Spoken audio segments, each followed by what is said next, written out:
Bill Cosby was born on July 12, 1937, to William and Anna Cosby. He lived in a ghetto part of Philadelphia with three brothers. James, an epileptic brother of Cosby, died at an early age. His mom was working two low-paying jobs, and his drunken dad left them, leaving Anna Cosby to take care of three kids by herself. As a result, Cosby had to take numerous penny-making jobs to help support the family. The only stress reliever for him and his family was laughter and comedy during those tough times. The author of Cosby, The Life of a Comedy Legend, Ronald L. Smith, quotes, "He got the feeling that as long as people were laughing, they were his friends. Through humor, he gained acceptance." Being a class clown, he didn't take his schoolwork seriously. When he found out that he had to repeat the 10th grade, he dropped out of school and joined the Navy. There, he earned the rest of his high school credits through correspondence. He then got accepted to Temple University on a track scholarship. Around that time is when his comedy career started, participating in comedy shows at local bars. With comedy shows, track, football, schoolwork, college was very stressful. His grades were dropping, and it was during junior year of college he decided to pursue his career in comedy full-time. As he concentrated on comedy, his pay increased as he became more connected with the audience. During one of his comedy shows, producer Sheldon Leonard spotted relaxed and charismatic Cosby on stage. Leonard grabbed him and cast him to co-star in his TV series I Spy. An article published by UXL Biography said, "Cosby roles in some ways legitimized the new role for blacks in America." The show was against all odds, having its first ever black person to star in a show and have whites and blacks act as equals, side by side. Premiered in 1965, I Spy was surprisingly successful, landing at 3 seasons. During that time, Cosby and Culp became close friends easily.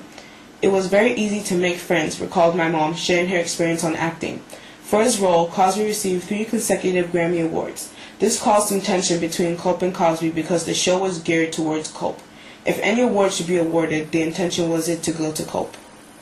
After I Spy ended, Cosby tried his share in producing and directing a TV show, like The Bill Cosby Show. That production turned out to be unsuccessful, with the main theme concentrating as blacks living normal lives. After his failed TV attempt, Cosby decided to finish college and earned a PhD in education at the University of Massachusetts. Thinking that his new degree would make him successful in the movie-making business, Cosby directed, produced, and acted in movies like Hickey and Bob's, Journey Back to Oz, Mother, Jugs and Speed, The Devil and Max Devlin, and etc. on the big screen. Contrary to his thoughts, his movies were deemed unsuccessful by unpleased critics.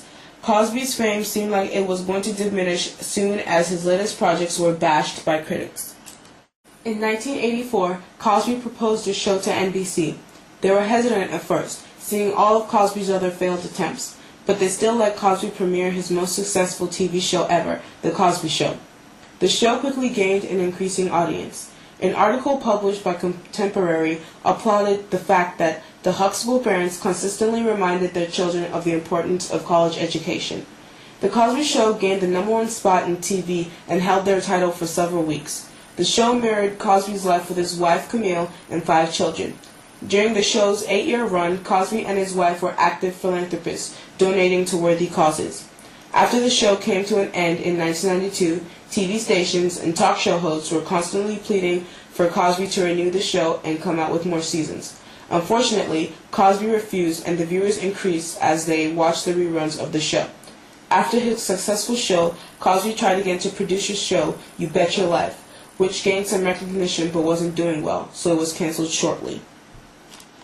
On January 16, 1997, the Cosbys faced the tragic loss of their only son, Enos.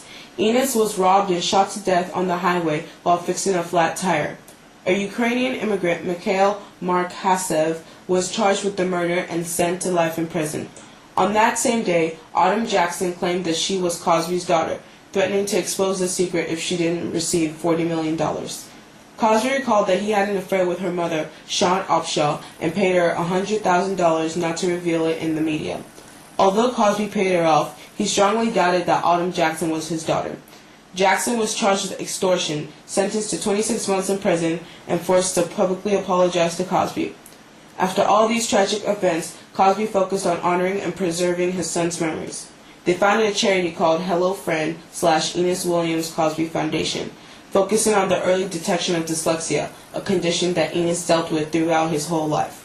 The title "Hello Friend" was added because that was Enos's signature greeting.